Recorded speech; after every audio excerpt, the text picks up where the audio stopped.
Hi, and thank you so much for joining me this evening. I'm really glad that everyone was able to make it. Welcome to my webinar. You've decided to buy, now what? What I'm going to go through for the next 20 minutes is the step-by-step process of buying a home.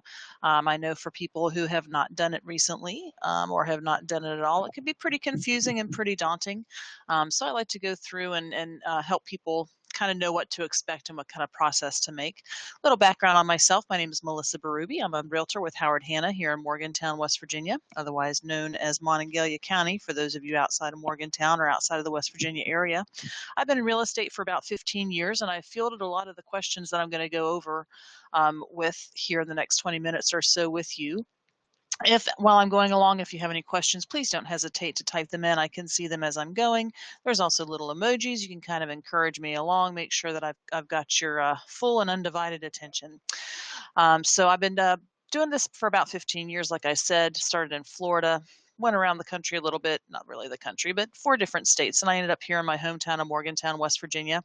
And I used to do seminars with these types of subjects for people real live or standing in front of people. And now with the way technology is, I decided that maybe webinars were the better way to go. So last month I did one on the benefits of buying over renting, and this is a follow-up. So this is my second of my buyers webinar series. So first, let's talk about what you need to do. So when you make this decision to go ahead and make the leap of buying a home, it can be pretty overwhelming and pretty daunting, but just keep calm and make a list. I'm a list person. So what kind of lists do you need to make? Well, a really important first list to make is your goals. What kind of time frame are you in? What kind of needs do you have? What kind of budget do you want to have? So when is really important? Do you want to just kind of kick around and check out the market for a little while? Maybe start looking at about 6 months. Are you up against a time clock? Maybe your lease is up in 2 or 3 months, and you really would like to find something to move into that's your very own instead of signing another lease. Or if you have children that are going to be going into school, you'd like to be in before the school year starts up in the fall. So whatever your motivation is, kind of come up with a time frame that you can realistically work with. And then another good question is where you want to look. Do you want to stay in the county that you're in, assuming that maybe some of you are not in the area that I'm in? Do you want to stay in that county? Do you want to stay in a certain school district? Do you want to stay close to your shops, close to your work? So kind of narrow down a couple different areas to look in. Depending on the area that you're in, there might be too broad of an area can kind of give you too much options. So it's a little easier to narrow it down.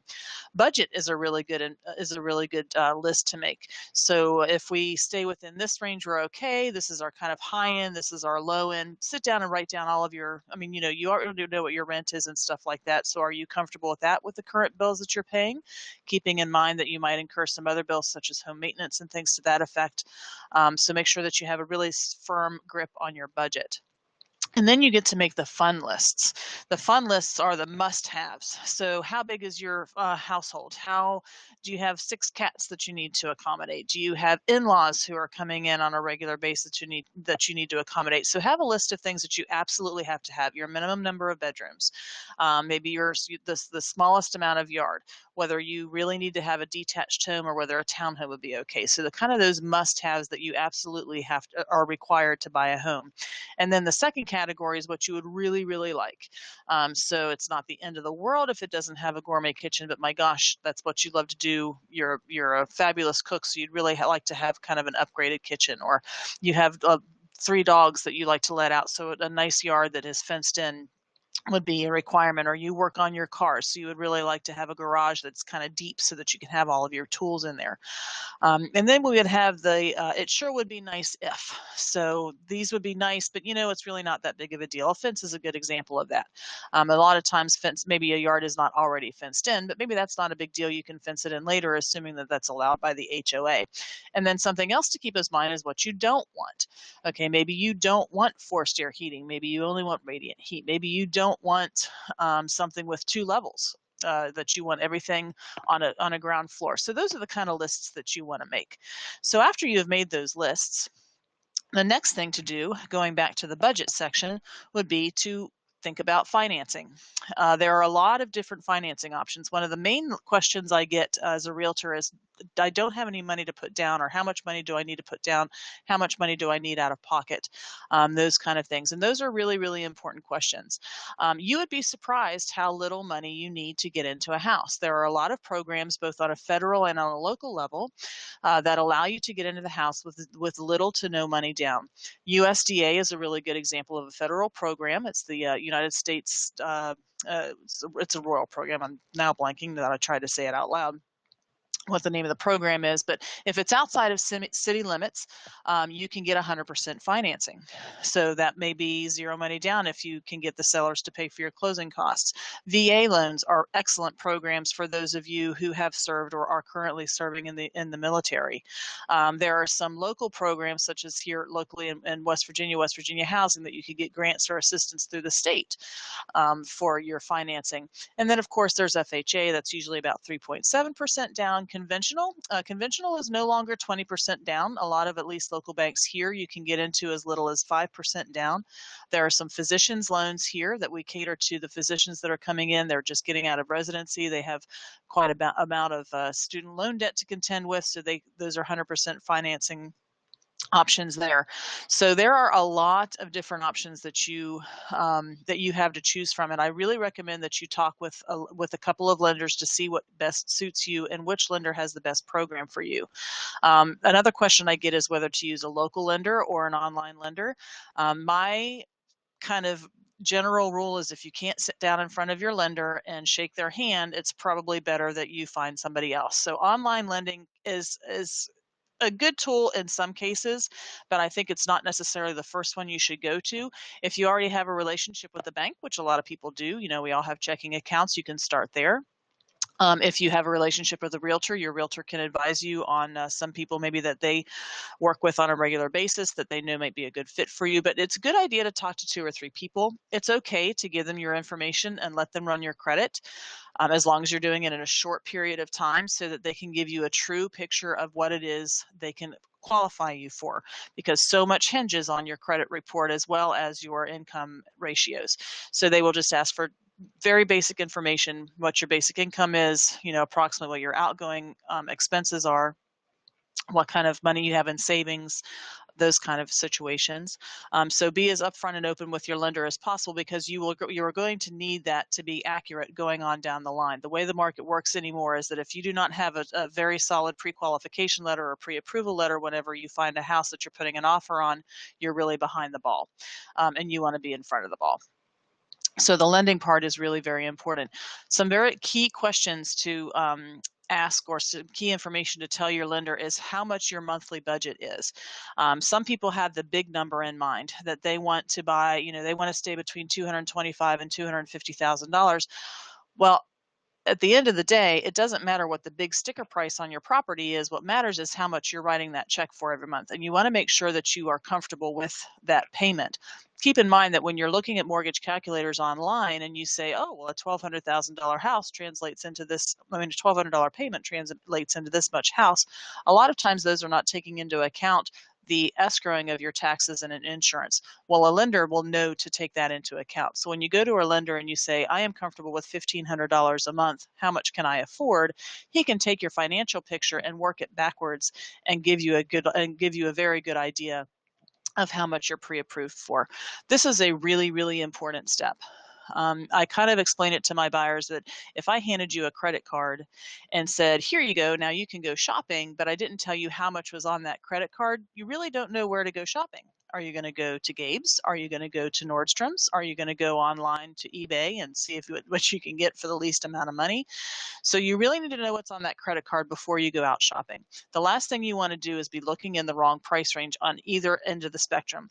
If you have if you think that you're pre-qualified for $250,000 and you fall in love with a $250,000 house and then find out that you can only qualify for $200,000, you're going to be really disappointed. On the other end of the spectrum, if you think that you can only afford a $200,000 house and you're just really frustrated because you're not finding what you need, but then come to find out you can afford a $250,000 house, you've really wasted a lot of your time.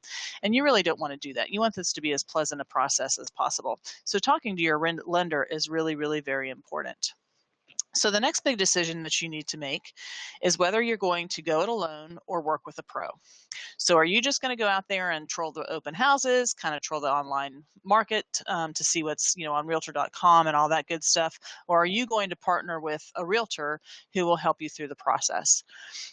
If you are just kind of kicking around and wondering what's out there, online is a really good place to start. But once you really decide that you are ready to buy and you are going to seriously start looking to where you know that if you find the house that you want to move forward on an offer, it's really important, in my opinion, and I know I'm a little biased, but it is really important, in my opinion, to have a professional on your side.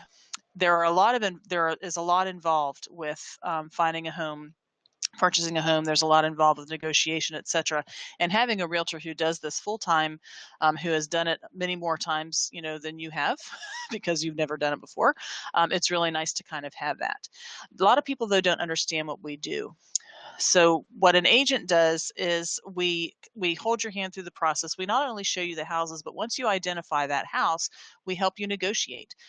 We help you find a home inspector who will, properly inspect the home. Once you get that inspection report back, we help you negotiate those repairs.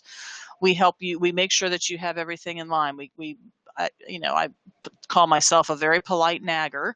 I'm very good at calling and saying, have you gotten this to your lender? Have you done this? Now we need to do this. This is our next step. So we keep you abreast of everything that's going on. We advise you each step of the way. We give you names and numbers of professionals who can help us in the process so that you can successfully negotiate the sale and get to the closing table. A big question I get is how much that costs you. And the honest answer is 98% of the time it costs you absolutely nothing. The way real estate commission is structured, the brokers are paid out of the seller's proceeds of the sale. So it is a very, very rare occurrence that a buyer would ever need to pay their realtor a fee. The exception to that is if you would purchase a home that is being sold privately, for sale by owner. That is kind of negotiated in, but really ultimately that can also be structured in that it comes out of the net proceeds of the sale. So in other words, you're kind of rolling that into the purchase itself. So it is very, very rare that you would actually write a check out to a real estate agent to represent you as a buyer. Representation is a whole other class. A lot of the times a realtor will represent you in the purchase of your home. There are occasions, though, however, that it's more of a dual agency situation where we're representing both parties, but making sure that everything is done mutually and we get to the closing table. But even then, it is really nice to have that professional there to help steer and guide you along the way. How to choose who to work with. One of the, we are in this wonderful digital age where you can just post something really quick on your social media of choice and say, hey, I'm looking for a home. Who has bought one recently? And tell me who your realtor was. Were they good? Were they responsive? Were you pleased with them? Who do you recommend? Who do you not recommend? I also recommend that you talk to more than one. This is a really intense process. You're going to be working very closely with your agent. You're going to be giving your agent pretty sensitive information as far as financials and things and what your family needs and stuff. So you really want to have a very good rapport with the person that you're working with. That will make it a lot easier. It'll make it a lot more pleasant. So it's good to maybe talk to a couple or three people, even if it's just over the phone or going to open houses and chatting with people. That's a really good way to meet agents. You have agents on the open houses. So that's kind of the process as far as finding a realtor. Of course, you can always go it on your own. You can go out and you can call folks, but trust me, it can get pretty frustrating, especially in our market. You will call on houses that on the line, they say that they're active, but they're actually under contract, and that all has to do with how our system kind of relates to the other websites. So that's kind of the ins and outs of what it is to work with an agent. So now you found a fabulous loan officer. They've gotten you pre-approved. You found a phenomenal agent named Melissa Berube, who has helped you find the dream home that you're looking for at this stage of your life. Well, now what happens?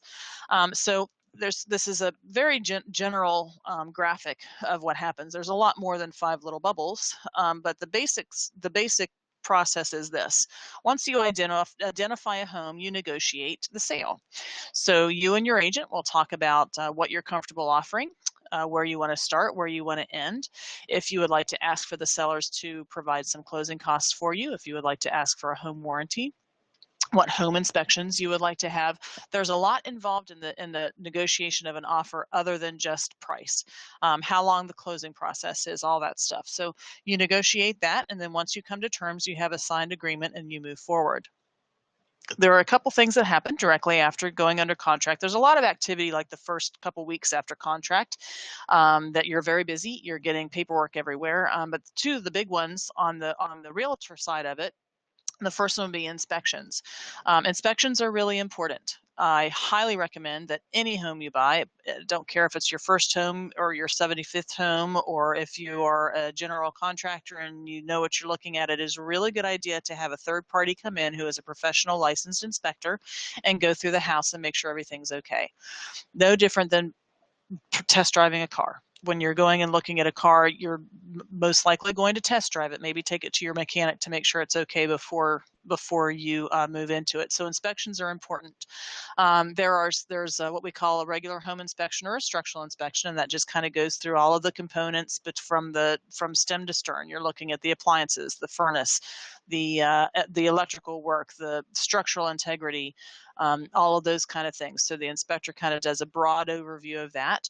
Another common, it's more of a test than an inspection, but it's a radon test, that test for radon levels in the house in case it needs to be mitigated. Inspection that is commonly done, because a lot of times the lenders will require it, is a termite inspection or a wood destroying organisms inspection. That one's done a little bit closer to closing, but those come in. Mold tests are prominent. Lead tests you see from time to time, but honestly, there's not as much. So there's all of these little inspections that are going on. You can expect those to cost you all things told, like your home inspection is going to be probably $400 to $500, depending on the size of the home. Could be a little more, could be a little less. Radon test is going to be about $100 to $175, depending on the inspector. A termite inspection, I would estimate that between $40 and $60. Mold test just kind of depends on what kind of mold test is in there. That's usually another $100 to $150. So you want to plan on those kind of expenses. Those expenses that are outside of the actual sale itself, those are something that you will need to have liquid funds for. It is not very often that a home inspector will allow that to be paid at closing. Usually the home inspectors do require it to be paid up front, because homes don't always make it to closing, is the main reason why.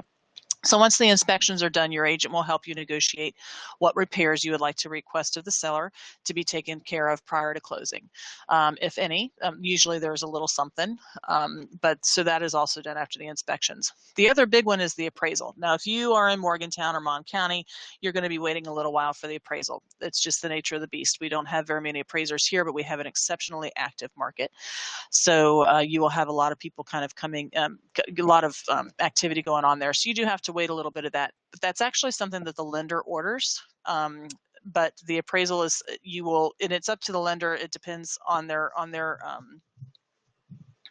rules and regulations as far as whether you're paying for the appraisal up front or if it's something that you can put on the settlement statement and pay for it at closing. That is around $500. Again, it depends on the size of the house and the type of the loan as far as how much that costs. But the appraisal is the other really big piece of the puzzle. Those are the two big ones that need to go through and clear and make sure everything's done before we move forward on the house. Providing insurance information to your lender will be a contingency of your loan.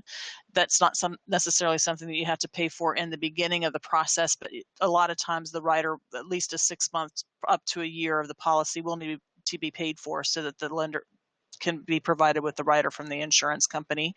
And then once all of those little things happen towards closing, the lender's going to be asking you periodically for different documentation that underwriters are requiring. But then we get to the closing table.